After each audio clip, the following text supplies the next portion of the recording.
Bienvenidos jóvenes estudiantes a una semana más de la clase de literatura. Y en esta semana vamos a ver lo que es uno de los movimientos muy interesantes en la literatura peruana, que es la literatura de la emancipación.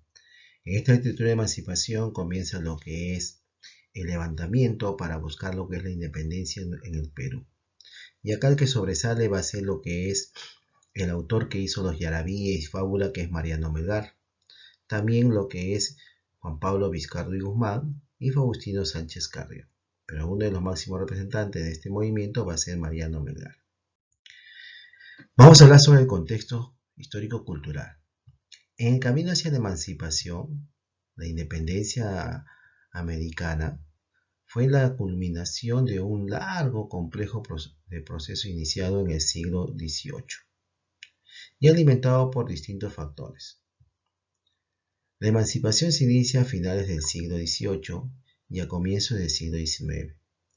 La humanidad vive los acontecimientos que cambiarían la historia. Es por ello que en Europa comenzó lo que es la Revolución Francesa, que trae consigo ideas de revolucionar, el campo político. La literatura estuvo vinculada sobre todo en la época, es decir, fue revolucionaria y comprometida en la independencia.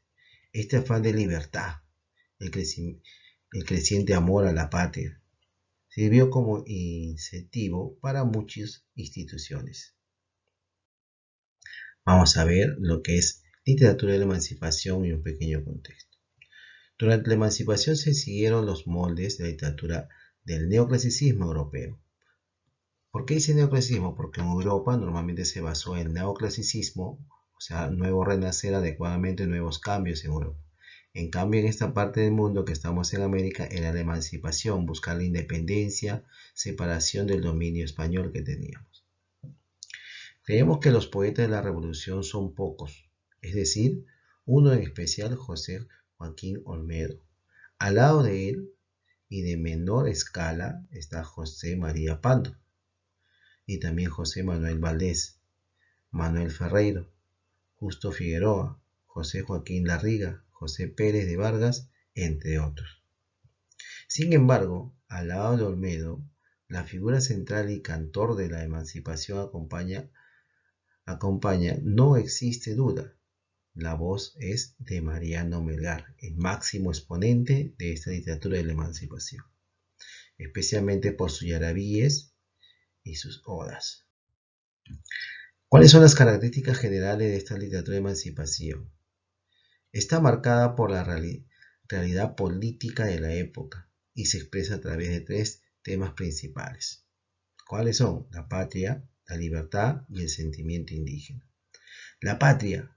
A principios del siglo XIX, esta palabra llevaba una clara connotación antiespañola y separatista. Querían lo que es mucho a su patria los de esa época, todos los pobladores, y muy aún querían la separación de los españoles de este dominio. Y por eso sale la libertad, el objetivo primordial y la inspiración de todos los artistas en aquella época, de lo que es la literatura épica y todo lo que es esa época, las consecuencias que pasaron. El sentimiento indígena. Para muchas personas y grupos sociales, la emancipación significaba el resurgimiento de la cultura aborigen frente al dominio español.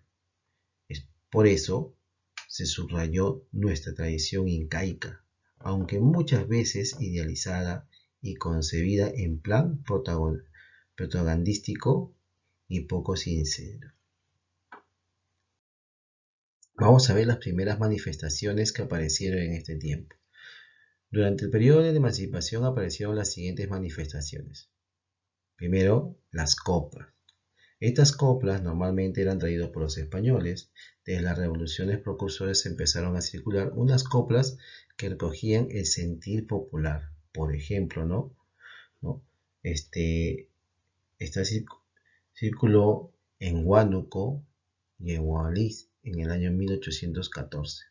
Una de ellas decía: ¿hasta qué día, peruanos nuestro, noble corazón, ha de sufrir la opresión y el yugo de los tiranos?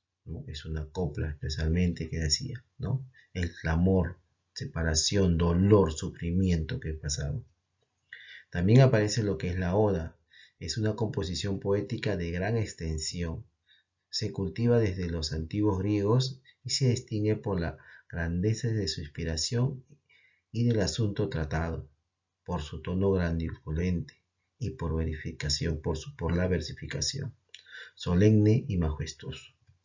La obra cumbre de este tipo de poema fue la Victoria de Junín, compuesta por José Joaquín Olmedo y dedicada a ensalzar la figura de la libertador que diga Simón Bolívar, ¿no? Que hizo lo que es la libertad. También aparece la fábula. Tuvo su origen en la antigua Grecia. Fue muy apreciado durante lo que es el neoclasicismo europeo, que fue en el siglo XVIII, pues resultaba ideal para transmitir célebres moralejas y enseñanzas morales. La más conocida fábula peruana de esta época pertenece a Mariano Melgar Valdivieso. El ensayo. Desde fines del siglo XVIII, las ideas precursoras se difundieron fundamentalmente a través de ensayo.